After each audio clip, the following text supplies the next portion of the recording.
Balita. Sila ba yung kasama mo nakaraan? Opo. Oh. Ay, pasok kayo, pasok. Hello, bebe. Balita. Pasok kayo muna, pasok. Hindi po sana nga ako makakapunta. Kasi ako gawa po ng dapat po akong pambahid sa ihitan ko. Pasensya na po. Ayun ba? Kaya po, minsan na alam mo hiram. Tapos hindi po mabayan. Okay. Ano na nga lang. Hindi po maiabot ng Pero nga pala yung negosyo mo. Pag ano naman po ako, kaso na gano'n po yung pera. Paglilinaw lang uli, Ate Jane, na ang kailangan mo sa pagtutoko, pagmamani, gaas ay 700 para makapagsimula Opo, ka. kasi kailangan ko yun yung mga sakit ng mga mani, yung plastic, ganyan. Okay, 700 yun. Makakapagsimula Mantika, ka ngayon na. ang taas ng mantika. So sa 700, okay ka na, makakapagsimula ka na. Magkano po ang kinikita mo sa 700 na puhunan? Kasi hindi naman lagi na uubos ang mani. Depende naman kung maraming bumibili. Siguro nasa 500. 500 sa isang araw. Sa isang araw. Kung araw-araw ka may 700, may 500 ka araw-araw din. Kahit hindi maubos ang mani. Ang 500 mga ka-fams, napakalaki na nun. May bigas ka. Sa isang araw 500 ha. May bigas, may konting ulam. Nasa pag-handle na rin, ate. Siguro matutunan nyo rin po yung konting alam ko naman nagtitipid, pero konting sinop para kahit pa paano magkaroon ng pagbabago na kaysa magipit, meron ka po talagang magagamit. Kung ang kinikita mo ay 500, yung puhunan na itabi pa rin para may i-rolling na may rolling. Ito'y konting payo lang po galing sa amin, kuya ate. Yan, huwag niyo pong mamasamain sana. Ayun, kung libre po kayong araw, hindi na natin patatagalin. Gusto ko po namin isama, kung okay lang. Sa ano? Mag-swimming. Punta tayo ng bundok. Bundok magpralala. Hindi, may gusto akong sabihin, love, kay Ate Janine. Kasi, alam naman po natin, mga ka-fams, no? Nung nakaraan, humiram po siya ng 250, pang isa, put up niya ng business na ginagawa niya, yung maliit na naman po. Tapos wala pong napatunguhan. Ibig sabihin may pagkukulang po. Gipit sa mga pangunahing pangailangan sa bahay. Tsaka kaya nagamit po niya yung kung anong pinangsimula niya. Ngayon, kung bibigyan po natin siya uli ng chance, mga ka-fams, kung bibigyan natin siya uli ng pagkakataon na magsimula uli, mag-start uli sa simula. Kahit sabihin natin, bigyan natin 1,000. 1,000 para sa pag-start. Ito, Ate Jane. Gusto kong, i-challenge ka. Para patunayan mo na kaya mong i-maintain. Pag na-maintain mo, kahit di mo na mapalago ma-maintain mo lang. Pero mas maganda kung mapalago mo pa siya konti-konti. May kasunod pa. Gusto kong ma-inspire ka Magkaroon ka ng goal, may tinitinan ka sa kinaharap. Gusto namin ni Kuya yon para sa iyo. Ayan. So Kung anong kailangan mo ngayon, isasama ka namin, bilhin natin. Challenge yan, para ma-inspire ka, magkaroon ka ng yung bang redondo ng kalooban mo na magagawin ko to para sa mga anak ko. Ganun. Magkaroon ng consistency din. Kasi kapag naging ugali mo yung dati mong ugali, ate, baka ganun pa rin ang mangyari. Pero ito, may taong kinasangkapan para i-guide ka ng kaunti, advisean ka, tanggapin mo, gawin mo, baka magkaroon ng pagbabago. Magkakaroon ka ng negosyo, tutubo ka, at yung puhunan mo hindi mo nagagalaw. Guide niya. Ina-accept mo ba yung challenge, ate? sakaling magkakaroon ka ng ganung pagkakataon. Opo. Diba? Yan si ate. Palaban. Palaban. Para din po sa mga bata naman yun, hindi naman po para sa akin. Hindi para sa sarili. Total naman, nalilibang pa din. Kaysa yung... Saka hindi lang paglilibang, hindi lang isang mahirap, hindi lang basta siya libangan, kundi Libangan. pinagkakakitaan po talaga siya Opo. para may magamit po sa araw-araw. Opo. At talagang magsisipag ka. Mm. Sa isang mahirap na tulad natin, magpupursige ka lalo't may 4 na anak. Mm. Diba? Eh kami nga, isa pa lamang po ang anak. Pero talagang hirap na kasi may kulay ngayon na. Pero ito po yung payo ate lang, kayang kuya na we pray at hinihiling namin na sana maging successful yung business mo po, yung micro-business mo po. Nandito lang naman kami, sa abot ng aming makakaya, ay susuportahan namin. Opo. Suportahan po namin sa abot ng aming makakaya. Walang pangangako, hindi kung ano lang po yung makakaya. Ano lang po kasimple. At nandito po tayo para bigyan ng inspirasyon si ate para magpatuloy po sa kanyang micro-business. Tara, sasama natin si ate. Mag-ibis ka pa ba? Or ano? Magdagaon. Ganyan ka na? O magpapaalam ka muna sa bahay niyo? Ano na lang? Kailangan kasama ba yung mga bata o pwedeng maiwan sila? Ito pwede isama, isang pwede naman yung sa Kailangan isama mo itong Kasi baka po yun.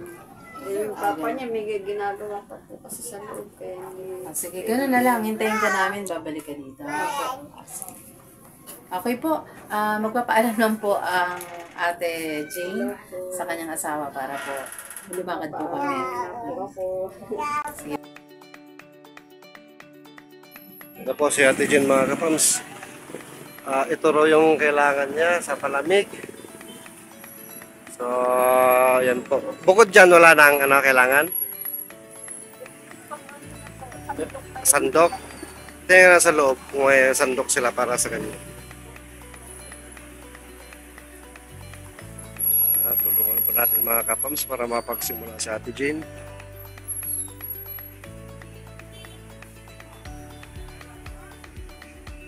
Ayun po, palandok. Okay na yan? Yung ganyan na kailangan mo?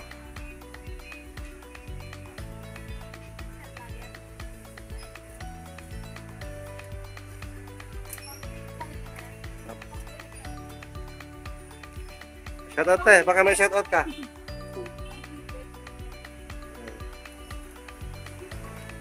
Okay lang tayo, nakasama ka sa video? Anong kailangan mo ba? Itong ito ba to? Tong? Hindi. Oh, ito meron. Ayan, ay meron na. Ano pa?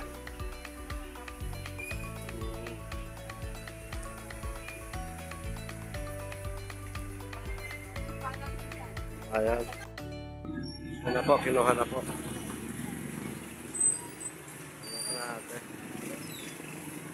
Para sa palamig, pampalamig daw po mga kapams. Para makapagtinad nila siya ng mga manchichitsa. May palamig na rin, hindi na kailangang lumayo yung mga bibili. Sa kanya na lahat. Magandang ideya po yun. O sa atin dyan mga kapams. So dito lang po ito sa kaya niya pa palibot. Dito lang po ito sa phase 5 ng bagong silang. Sa kanto mismo ng phase 5. Pag, dito lang ito mismo. Langit Road. Daming sasakyan dito, traffic no? Wala na, yan lang kailangan. May mga ibang gamit ka, kompleto ka naman doon para sa mga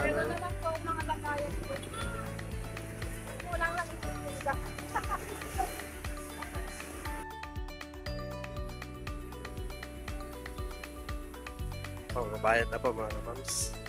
Bayaran muna natin yung mga kailangan ni Ate Jane.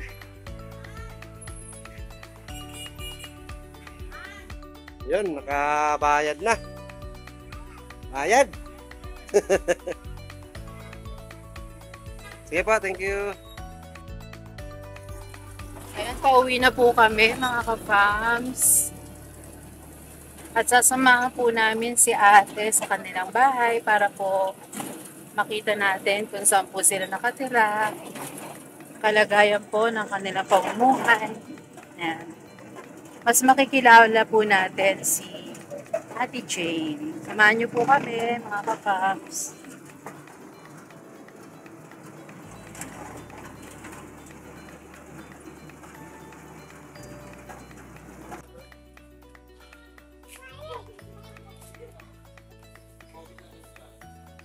Malapit na po tayo sa kanila.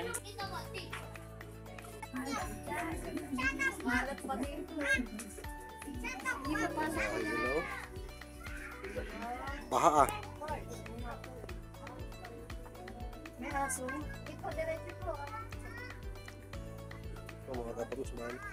8 pamilya raw po sila rito. Kwarto-kwarto po. Bawat kwarto isang pamilya. Yan bahay nila. Yan bahay nyo dito sa taas. Ito po. Mga kapams. Sa baba, pag may electric. Ito. Yung ginawa niyang taas. Yan sila sa taas mga kapams yung pinakakwarto nila. Sa ano ko, yung kapatid niya po, na babae. Yan po ginawa niya. Salamat po siya.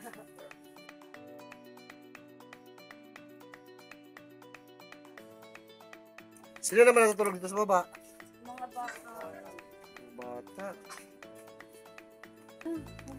Sabi na tayo na lang. Standing position ba? Bless. God bless. Ano? High tech. Walang tayo. Apo lang kayo.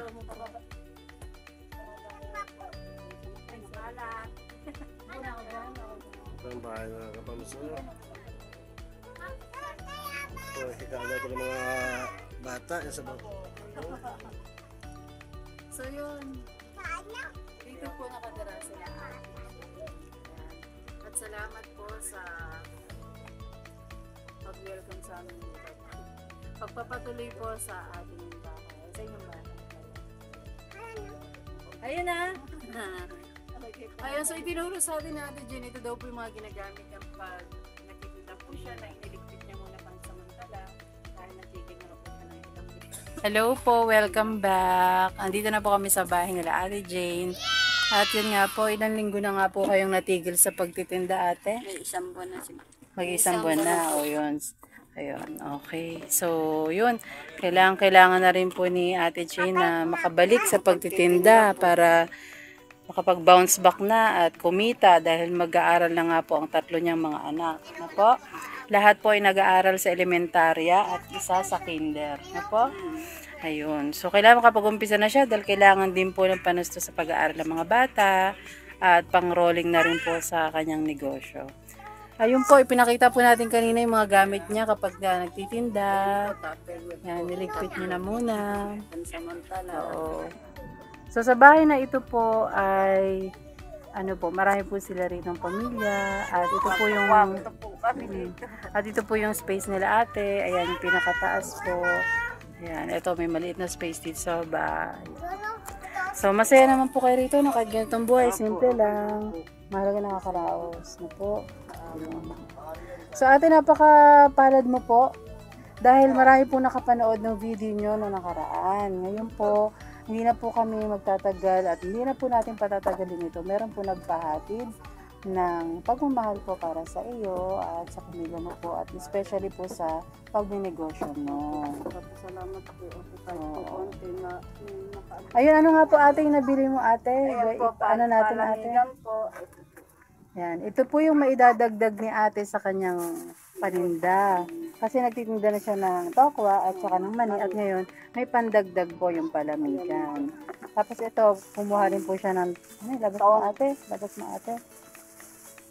Para po magagamit po sa tokwa. Ayun, sa tokwa po. Ayan. So ito po yung aming naipamili kanina. May panandok din sa loob yan.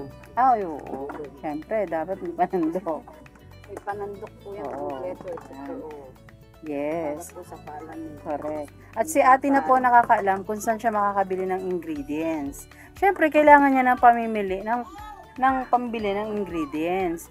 At isa po sa ipinahatid na pagmamahal po ng isa sa ating mga sponsor po na nakapanood kay Ate Jane ay pagkakalooban po natin siya ng jan. Excited ka na ba, te? Ayun. Ito, ate, ha? Pagdamutan mo po itong ipinahatid ng ating sponsor. Sige po, ito po ay 100. Ito po ay 1,000 pesos. Salamat po. Ito po ay pandagdag nyo po sa inyong puhunan o makapagsimula po muli kayo dahil alam namin na ubus nyo na po, no? Nauna nyo po puhunan. Makapagsimula ka po, ikaw yun na pong bahala sa ingredients. Alam nyo naman po kung saan makakapamili lahat. Ayun. Salamat po. Opo. Ito po ay pinagkaloob po ng ating pinakamamahal na sponsor. Siya po ay si Mama G ng Oregon, USA. Maraming salamat po at kahit paano po nabigyan niyo po ako kahit konting pampuhunan po. Maraming salamat po. Sana po Kay Mami G po. Mami G po. Salamat po. Maraming salamat. Oh, smile ka naman, te. Ba't malungkot ka pa rin? Malungkot ka pa rin, te. May pampuhunan ka natin kahit sino makatanggap mo. Masaya. Masaya ka niyan. Apo. Legit yan. Okay, masayang masaya si Ate G tuloy. Si Ate Jane, nalito na tuloy ako. Ayun. So, ate, kailan ka kaya makakapagsimula ng iyong Bukas negosyo? din po. Kasi ay, kailan ka mamalengke? Yan po. O, yun. Alam ko naman po pamilya natin. Ate Jane, good luck sa iyong pagnegosyo. Salamat po. Ha? Sana mapalago mo po yan. Dadalawin ka namin dito at kakamustahin ka rin namin. Ha? Apo. At lagi kang magpipray. Pagpipray namin ng success ng iyong negosyo din po. Suportahan po natin si Ate Jane sa kanyang micro business po na pagtutokwa, mani. At ngayon may additional na palamig. Pag-pray po natin si Ate Jane tsaka po ang kanyang buong pamilya na mag-succeed po ang kanyang micro business. Maraming salamat po Mama G na taga Oregon, USA sa pagkakaloob niyo po, pagpapaabot niyo po ng pagmamahal kay Ate Jane. At yun nga po, masayang-masaya po siya, no Ate Jane? Apo. Maraming salamat. Dadalawin po namin si Ate Jane, kakamustahin po lahat kay Mama G. Salamat po ng marami. At siyempre, ngayon pa lang, dahil sa pag-accept ni Ate Jane sa challenge, congratulations na in advance sa mag-accept ng challenge. Na 1,000 challenge! Salamat po. Go! Kaya yan. Kaya yan. Salamat po, Mama G! Thank you po sa support at pagmamahal kina Ate Jane. Thank you po. God bless. Ayun. Maraming salamat po sa lahat po ng nanood at tumulong kay Ate Jane. Hanggang sa muli po. Good vibes sa araw-araw. Spread love araw-araw. Dito lang yan sa LV Vlogs Family. Bye! God bless us all po. Salamat po.